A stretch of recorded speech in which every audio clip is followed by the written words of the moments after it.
Hi అండి. Good afternoon to all. ఈరోజు కార్తీక మాసం యొక్క 8వ అధ్యాయము కార్తీక పురాణము.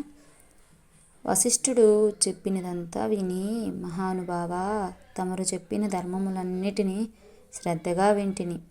అందు ధర్మము బహుసూక్ష్మమనియు పుణ్యము సులభంగా కలుగుననియు, అది నదీ స్నానము, దీపారాధనము, ఫలదానము, అన్నదానము, వస్త్రదానము వలన కలుగుననియు చెప్పితిరి. ఇట్టి స్వల్ప ధర్మముల చేతనే మోక్షము లభించుచుండగా వేదోక్తముగా యజ్ఞయాగాదులు చేసిన గాని పాపములు పోవని మీ వంటి మునిశ్రేష్ఠులు చెప్పుచుండురు కదా. మరి తమరు ఇది సూక్ష్మములో మోక్షముగా కనబరిచినందుకు నాకు అమితాశ్చర్యము కలుగుచున్నది. దుర్మార్గులకు కొందరు సదాచారములను పాటింపక వర్ణసంకరులై రౌరవాది నరక హేతువులగు మహాపాపములను చేయువారు. ఇంత తేలికగా మోక్షము పొందుట వజ్రపు కొండను కోటితో పెకిలించుట వంటిది.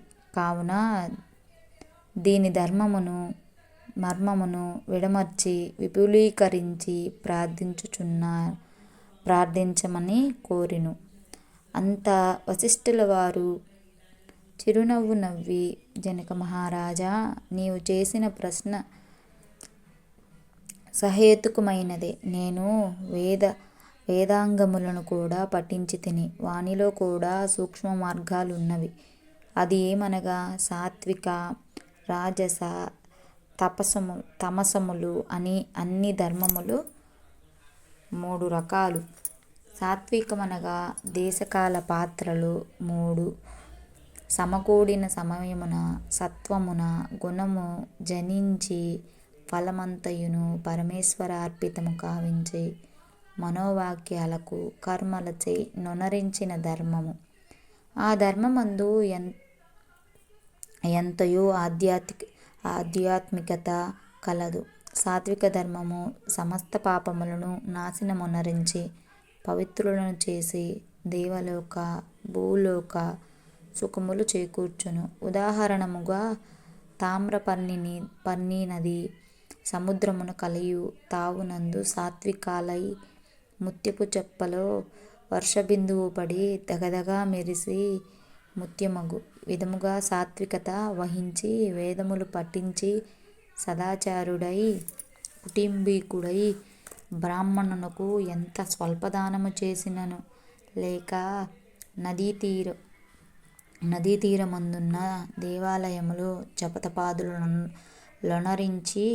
విశేష ఫలమును పొందగలరు.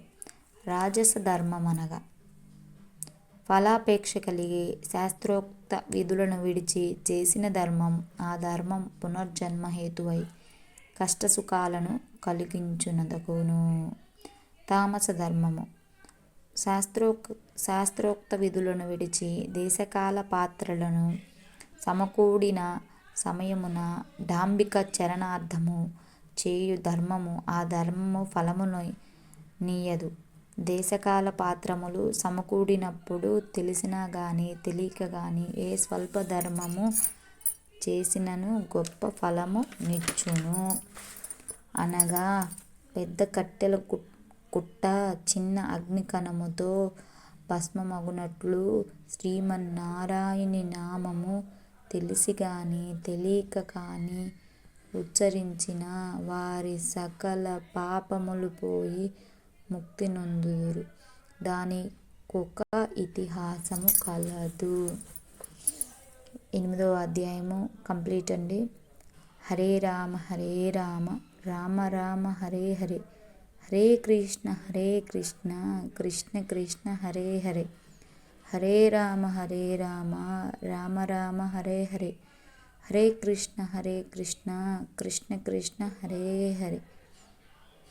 కార్తీక మాసం అందరికీ మంచి జరగాలని, కార్తీక మాసంలో అందరికీ మంచి జరగాలని కోరుకుంటున్నాను. ఇవాళ నేను రథం ముగ్గు వేశానండి. చాలా మనసు భలే ప్రశాంతంగా ఉంది. ఎంత చక్కగా కుదిరిందో. మంచి రంగులతో పెద్దగా పని లేదండి.